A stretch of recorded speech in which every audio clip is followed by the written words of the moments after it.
हमारा चैप्टर है काल, यानी आज के दिन हम लोग काल के बारे में पढ़ेंगे। काल किसे कहते हैं? तो काल का अर्थ होता है समय। समय यानी क्रिया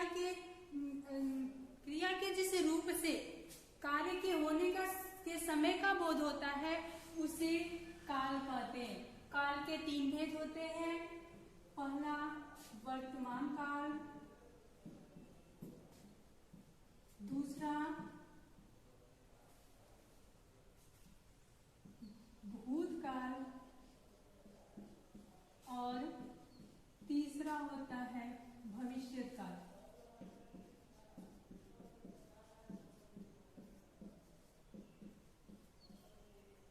वर्तमान काल उस काल को कहते हैं जो इस समय चल रहा है। जैसे इस समय हम लिख रहे हैं, यानी जब हम लिख रहे हैं तो हमारा ये वर्तमान काल है, और जब हम लिख के यहाँ से चले जाएंगे तो लिखा हुआ काल जो होगा वो भूतकाल में होगा, और यही बात अगर हम आगे लिखेंगे ये हो जाएगा भविष्य काल में।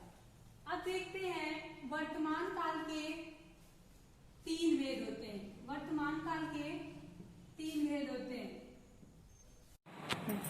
क्रिया के जिस रूप से चल रहे समय का बोध होता है उसे वर्तमान काल कहते हैं। वर्तमान काल के भी 3 भेद होते हैं। पहला हो गया सामान्य वर्तमान काल।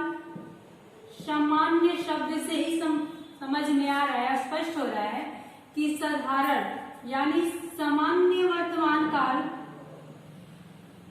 सामान्य वर्तमान काल यानी जैसे सीता लिखती है, सामान्य सी बात है, सीता लिखती है।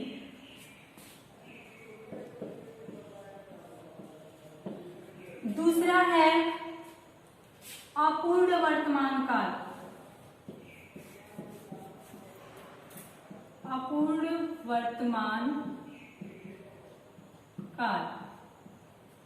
अपूर्ण वर्तमान काल में हो जाएगा सीता लिख रही है, यानी वह कार्य अपूर्ण है, अभी कार्य पूरा नहीं हुआ है। सीता लिख रही है, अभी भी लिख रही है, कार्य पूरा नहीं हुआ है, इसीलिए इसे हम वर्तमान काल तो है लेकिन कैसा?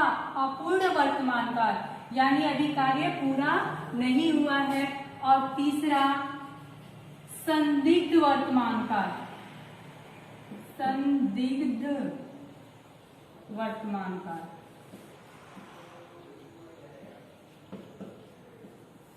इसमें क्या होता है? संदिग्ध वर्तमान काल में कि संदेह होता है कि वो कार्य हो रहा है कि नहीं, यानी सीता लिख रही होगी।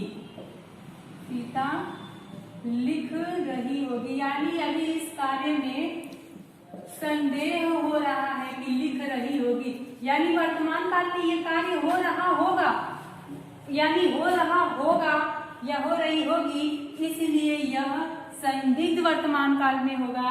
अब हम लोग पढ़ेंगे भूतकाल के भेद, कि भूतकाल के कितने भेद होते हैं।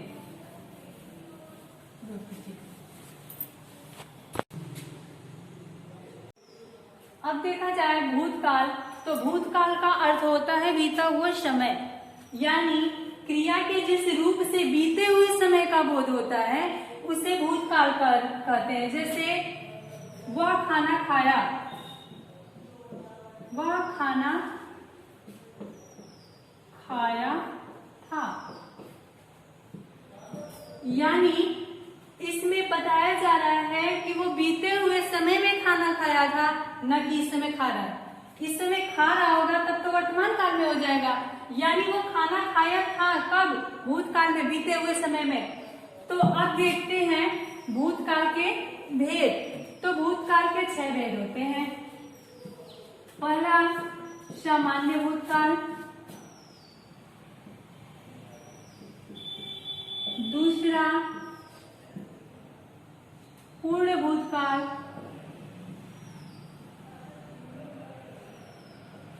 तीसरा अपूर्ण भूतकाल, चौथा आसन्न भूतकाल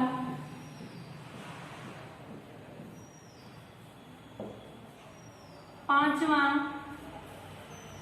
संदिग्ध भूतकाल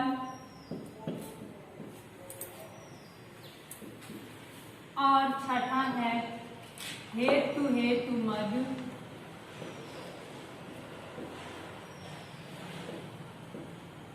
भूतकाल। अब हम लोग इसके कुछ उदाहरण भी देख लेते हैं। जैसे सामान्य भूतकाल में हो जाएगा वह खाना खाया था, वह खाना खाया।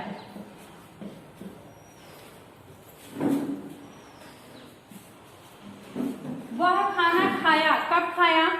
पीछे बीते हुए समय में खाया। अब पूर्ण भूतकाल का देख लेते हैं। जैसे वह लिख चुका है,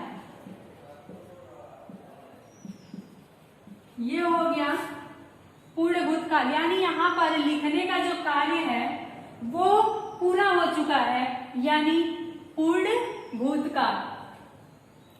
अपूर्ण भूतकाल में हो जाएगा वह लिख रहा था, लिख रहा था। अब देख लेते हैं आसन्न भूतकाल। आसन्न भूतकाल में ये होता है कि वो कार्य भूतकाल में तो हुआ लेकिन अभी अभी जल्दी ही वो कार्य संपन्न हुआ है, इसीलिए उसे आसन्न भूतकाल कहते हैं। जैसे वह लिखा है, वह लिखा है, यानी वो बीते हुए समय में का लिखा है ना, अभी तो लिख नहीं रहा है, बीते हुए समय में लिखा है, लेकिन इससे वह लिखा है जैसे लग रहा है कि अभी अभी लिखा है। कहीं कहीं ये भी लिखा होता है वह अभी अभी लिखा है, यानी वो कार्य निकट ही जल्दी ही हुआ है, बट भूतकाल में, यानी वो कार्य हो चुका है तो भूतकाल में होगा ही, और अभी अभी हुआ है यानी कि जल्दी ही हुआ है, इसीलिए आसन्न भूतकाल के अंतर्गत आएगा। उसके बाद संदिग्ध भूतकाल, वह लिख रही होगी, वह लिख ली होगी, वह लिख ली होगी, या भी कहा जा सकता है वह खा चुकी होगी, यानी यहाँ संदेह है कि वह खाना खा चुकी होगी, बीते हुए समय में खा चुकी होगी, वह जा चुकी होगी, वह जा चुके होंगे, यानी भूतकाल में क्रिया ये संपन्न हो चुका है और इसमें संदेह है कि अभी ये कार्य हुआ है कि नहीं हुआ है या हो चुका होगा, यानी कि ये भूतकाल का संदिग्ध भूतकाल के अंतर्गत आएगा ये। उसके बाद हेतु मद भूतकाल में क्या होता है, इसमें कुछ शर्तें जैसे होती हैं, जैसे यदि बारिश होती तो वो न जा पाते, यदि बारिश हुई होती,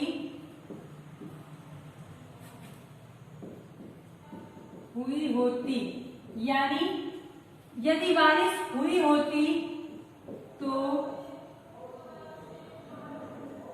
वह नहीं जा पाते, यानी ये वह नहीं जा पाते किस पर है आधारित, यानी बारिश पर, बारिश हुई होती तो वह नहीं जा पाते, यानी यह हेतु मद भूतकाल जो है इसमें शर्त जैसे होती है।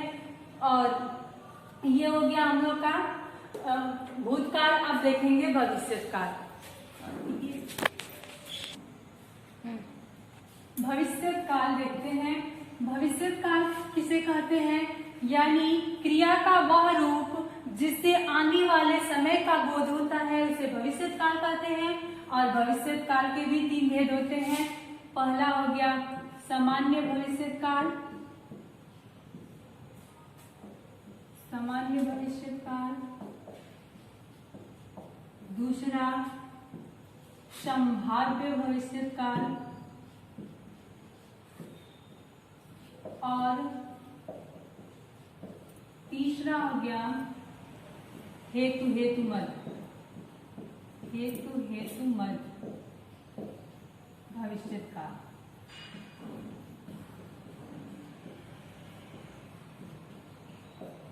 सामान्य भविष्य काल में तो सामान्य सी बात है कि वह आएंगे वह जाएंगे, सब लोग जानते हैं, वह आएंगे, ये सामान्य सी बात है। यानी भविष्य काल आने वाले समय का बोध हो रहा है, तो इसलिए वह आएंगे, भविष्य काल का सामान्य भविष्य काल के अंतर्गत आ जाएगा, वह आएंगे। और संभाव्य भविष्य काल के अंतर्गत आएगा शायद वह आएंगे, शायद वह आएंगे। यानी संभाव्य, संभावना जाहिर हो रही है, जाहिर की जा रही है कि शायद वह आएंगे। और इसमें क्या है, सामान्य सी बात है कि सब लोग जानते हैं कि वह आएंगे, और इसमें क्लियर नहीं हो पा रहा है, कंफ्यूजन है कि शायद वह आएंगे। और हेतु हेतु मद में क्या होता है, इसमें शर्त वाली बात हो गई कि यदि वर्षा होगी तो